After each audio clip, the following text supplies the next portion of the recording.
Hello everyone, and on the weekend I got to see the new Steven Spielberg Tom Hanks movie, Spies, which I was pretty built up to watch because, of course, it's Spielberg. He's one of the best directors alive. He's been making great films since the 70s. He's directed some of my favorite films of all time, like Raiders of the Lost Ark, Jaws, Jurassic Park, and probably my personal favorite Spielberg movie, Saving Private Ryan. And also, I'm a huge fan of Band of Brothers. So, yeah, I'm quite anticipating this movie. And as a whole, I would say I did enjoy it. Overall, I'm happy I did. I really do enjoy it. But it's not everything I wanted it to be, really. And it's not bad by any means, not at all. But it's just for what I wanted out of a Spielberg movie. And I know a lot of you guys will be like, hey, Jack, you're acting really spoiled or self-centered. I know I'm hard to please. But just bear with me. But here's the things I do really love about this movie. Excuse me. Number one is essentially the story as a whole is that this New York lawyer played by Tom Hanks is essentially dragged in to represent this Russian spy who's been captured during the era of the Cold War, and that's basically the first half of this movie. And then at some other point in the movie, the Russians capture an American spy, and essentially Tom Hanks is the centerpiece for all this trade type of stuff that's going on, essentially. And I can easily say this movie is well written. There's a lot of moments where I could feel that sense of magic, of the sense of awe that Andy Spielberg has in his movies. There's definitely those moments in the film, and those are great. And they do resonate well within the movie. The emotional moments and the dialogue do not seem forced or anything. It seemed natural and flowing and beautiful. I was very, very happy with it. I'm very, very happy for that. And I also really, really loved Tom Hanks' performance for this movie. It was really, really great, and I could definitely see him being nominated for something. Or even the screenplay for this movie. The screenplay is enough to get it nominated. That's what I think. It's super well written, and then what do you know? Literally, when the credits started rolling in this movie, I'm just like, oh my god, the Coen brothers wrote this movie, and I was really amazed by that because you didn't really notice that it was like the director will always overshadow the writers of a film, and like there's sort of here, and it's like I was really happy with that. I'm like, yes, the Coen brothers, the directors of my favorite films, like Big Lebowski and so many other great films, Fargo, yada yada. But I really, really enjoyed the writing. It seemed really beautiful, very natural, very flowing, didn't seem forced or anything like that. It seemed authentic and true. And not just that, not even just Tom Hanks, but everyone in this movie was just incredible to watch. Like the Russian spy, played by Alan Alda, was really, really good. Amy Ryan, as essentially Tom Hanks' character's wife in this movie, she's really, really good. And it was just, the acting was so damn good, and I was really blown by that. I'm like, yes, good, thank you, film, for doing that. And as a whole, I felt like it was really smartly written, really well crafted, well focused, and well acted movie. So as a whole, you may be asking, what's wrong with this movie? It has the most important parts of the movie, essentially, all really done well, right? Yes. But a few things. Number one is that it's a very heavy political talking movie. And I will say, it's one that I do really appreciate watching in the theaters, and I'm happy I saw it in theaters. But it's not, but if it's like on TV or something, if I come across it like, but just Spies, yeah, Spielberg did that. Cool, alright, I'll watch that. But it's not a movie that I'm willing to buy and put it on my shelf as one of my collector's items.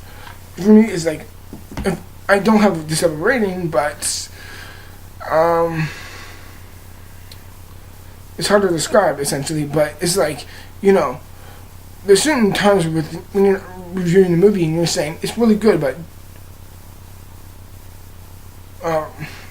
would I want to own this? Would I actually want to buy this on DVD? And that's a really, really, really important factor with my reviews, actually, is that as good as a movie can be, in my opinion, one of the biggest advantages or disadvantages it has for me is the factor of, do I want to own this? Do I want to watch it again? And I'm the type of guy who mostly prefers action, more fast-paced movies than slow ones. And don't get me wrong, I love my slow movies. I love movies like Schindler's List or something like Titanic, where it has a slow build like that towards it. Or even Jaws, for that matter, for another Spielberg example, where the pacing is just, it's not slow, it's not boring or slow, but it doesn't seem to go like point A to point B, point A to B. It doesn't seem like point A to B to C to D, like that. It goes at its own natural stride. And good for the film for doing that, but for me at least, I do have an expectation with Spielberg for it to be having a rewatchability factor, and like with more of a Spielberg's more modern films like Tintin, which I really do love a lot. Warhorse was really good. Lincoln was great, and so it's this one. But this for me, it kind of falls into the same line as Lincoln and Schindler's List, where it's like I'm happy, I'm grateful that I saw it. Will I want to own it myself? Probably not. Will I want to willingly buy it, or will I want to watch it over and over again, which is a huge factor, like I said before? Probably not. And not just all that, but I do think some of the dialogue, all good and well done, and it's very fascinating. I do at times find a bit boring. It kind of drags a bit. And of course, like for that, it's not for me, to be honest. Well, I do really like the movie. It's not for me. It's in the lines with Lincoln. It's those slow, character-building, dialogue-heavy films. And while I do enjoy those films, they're not always for me. That's not my genre. And in the end, this movie may not be my genre. Yes, it's a technically well-done film, but the difference between, in my opinion, something like this and Inside Out, in my humble opinion, is that I will say is that they're both well-done movies, but I don't love them the way that everyone else does. That's the thing. I don't love that as much as you or any professional critic will. But I do admire and I do respect the film for being a technically well-rounded film. But then again, I honestly do not even like Inside Out. And I know for a lot of people that's really hard to accept, because that's one of the biggest, that's one of the most critically acclaimed movies so far this year. But to be honest, I just don't like Inside Out that much, to be honest. Yes, it's kind of a well-done film, but I digress. And yeah, focus on it. Okay. The focus on this movie, and in the end, it's a technically well-done piece of art film that I do really respect and admire from a filmmaker who I do take a lot of inspiration from. Is it one of Spielberg's best? In modern times, yes. As one of his best films as a whole, like of his whole career, I wouldn't really put it into the top 5 or 7. Would I put it in the top 10? Yes. Top 7 or 5? Probably not. But that's just my opinion on this movie. And in the end, I do respect the craft and the well-mannerism of the film as a whole. But in the end, I don't think, for me at least, has a much rewatchability factor or the ability to say, I want to get this on DVD. It's more of a film where it ended, I'm just like, well done. Brilliant, well-made film. I kind of don't see the purpose within seeing it again. And for me, that's just my experience with Steven Spielberg's Bridge of Spies. And in the end, I'm going to give Bridge of Spies an 83%. For me, it's very much on the same line of Steve Jobs, where I do really admire and respect the filmmaking craft of it. Is it one of my personal favorites? Honestly, no. But then again, I do kind of prefer this over Steve Jobs. Is like out of my head point of here being 100% is like Bridge of Spies, Steve Jobs. Yeah, it's very close, but I do prefer Bridge of Spies over Steve Jobs.